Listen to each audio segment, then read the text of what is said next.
नाज़रीन, आज हम दो ऐसी जियोपॉलिटिकल स्टोरीज के बारे में बात करने जा रहे हैं जो कि international intelligence, regional diplomacy, west और मिडल ईस्ट के बदलते हुए पावर डायनामिक्स को हिलाकर रख देंगे। एक तरफ अनऑफिशियल सीजफायर है जो कि किसी भी वक्त टूट सकती है, और दूसरी तरफ मैसिव क्रिमिनल सिंडिकेट है जो कि यूरोप के अंदर स्टेट स्पॉन्सर्ड नेटवर्क का किरदार अदा कर रही है, प्रॉक्सी नेटवर्क का किरदार अदा कर रही है। आइए डिटेल में ज़रा जानने की कोशिश करते हैं इन एक्चुअली ये है क्या है, फायर है, ये कब तक चलेगी, इसका क्या मकसद है। सारी दुनिया की नज़रें जो है ना वो इसके ऊपर गड़ी हैं। ये एक फ्रेजाइल सिचुएशन बन गई है। इसी वॉर के अंदर अगर आप देखें तो स्टेट ऑफ हॉर्मोज की जो इम्पोर्टेंस है, स्ट्रेटजी की इम्पोर्टेंस है और एनर्जी पॉइंट ऑफ व्यू से जो इसकी इम्पोर्टेंस है वो सबके सामने आ गई है। पूरी दुनिया की नज़रें ज़ाहिर बात है इसके ऊपर है। देखने वाले जो ऑब्जर्वर्स हैं वो देख रहे हैं कि अगला पॉइंट क्या होगा, अगला कदम क्या हो सकता है। एक तरफ देखा जाए तो आ, हर कोई जो कंट्री है वो ज़ाहिर बात है अपना रोल जो है वो निभाने के वो पीछे लगा हुआ है। कोई जस्ट ऑब्जर्व कर रहा है इस जंग को, तो कोई बीच में मीडिएटर का रोल प्ले कर रहा है, कोई इसकी फेवर के अंदर है तो कोई इसके अगेंस्ट जा रहा है। अगर देखा जाए, बात की जाए ओमान की, तो ओमान ने कुछ इस तरह के मैरी टाइम इनिशिएटिव लिए हैं जिसकी वजह से जो समंदर में रीजनल स्टेबिलिटी है वो ज़रा बैलेंस हो सकती है। इसके साथ साथ पाकिस्तान का किरदार तो आपके सामने ही है। पाकिस्तान ने रिसेंट दिनों के अंदर भी मीडिएटर का रोल प्ले किया और काफ़ी हद तक जो है वो सीज फायर जो कराने में कामयाब रहा। और आजकल भी इंटरनल पॉलिटिक्स और इंटरनल जो हमारी सरकार है वो इंटरनल स्टेप्स ले रही है, इंटरनल इनिशिएटिव ले रही है, जिसकी बेसिस के ऊपर आने वाले दिनों में शायद कुछ जंग के अंदर कमी हो सके। जारी बात है कि जो डोनाल्ड ट्रंप साहब हैं उनकी फॉरेन पॉलिसी की जो फॉरेन पॉलिसी है, और उन्होंने एक वर्ड यूज़ किया था, रेटरिक। अब बेसिकली इसके पीछे जो एनालिस्ट हैं वो जानने की कोशिश कर रहे हैं कि इसके पीछे मकसद क्या था आखिर, अगला कदम क्या हो सकता है। अगर कोई हार्ड या कदम होता है उनका, तो जाहिर बात है कि जो हमारी मिडल ईस्ट है इसके स्ट्रेटेजिक जो कॉन्सिक्वेंसेज हैं सबके सामने आएंगे, रीजनल और स्ट्रेटेजिक कॉन्सिक्वेंसेज सबके सामने आएंगे। और इसके साथ साथ अगर देखा जाए तो दो बहुत ही बड़ी पावर्स, खासतौर पे टर्की और सऊदी अरेबिया, वो भी अंदर ही खाते के अंदर अपना रोल जो है वो प्ले कर रही हैं। और जारी बात है कि ये एक खिता मिडल ईस्ट जो है ये सबके सामने और आजकल हॉटलाइंस के अंदर आ रहा है। हर न्यूज़ चैनल जो है वो इसी की बात कर रहा है। तो अब देखते हैं कि अगले स्टेप क्या होते हैं।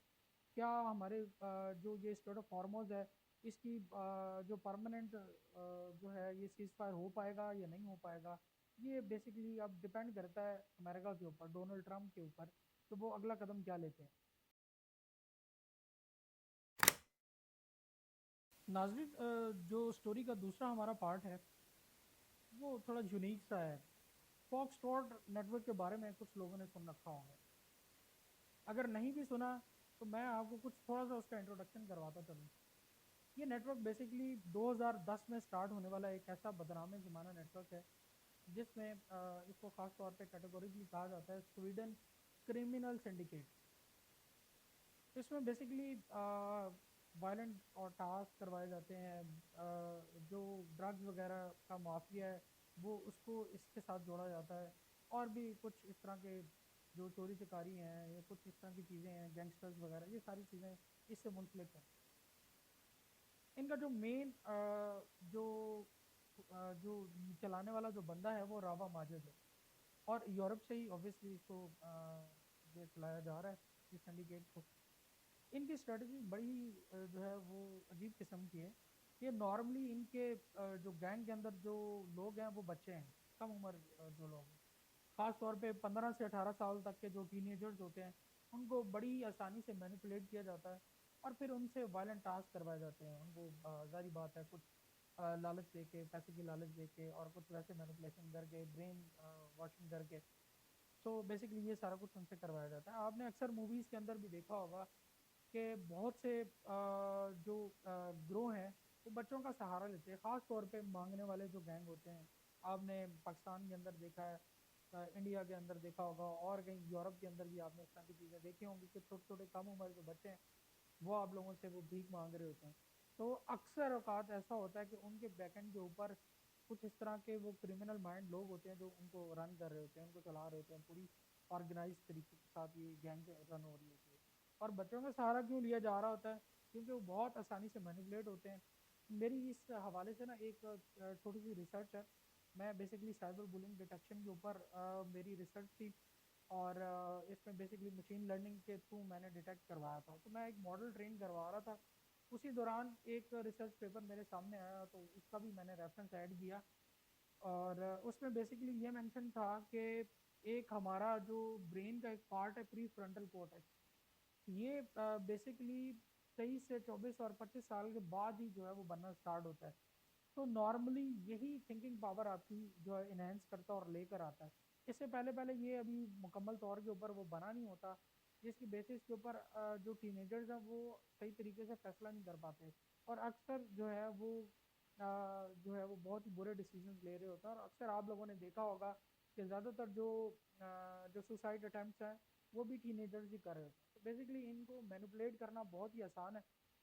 एक बड़ा मशहूर सा जो है वो मुहावरा है, और मेरे अब्बा जी अक्सर कहते हैं कि जो छोटी और कम उम्र के जो बच्चे हैं वो शतूत की, आपने अक्सर देखा होगा शतूत का एक दरख्त होता है, उसकी टहनी की तरह उसको जिस तरफ भी मोड़ लो वो मुड़ जाती है। तो बेसिकली टीनेजर्स का हाल यही होता है कि जिस तरफ आप लगा देंगे उनको सही गलत का उस तरह से पहचान नहीं होती है, तो बिना सोचे समझे जो है वो उस ट्रैक के ऊपर चला जाता है।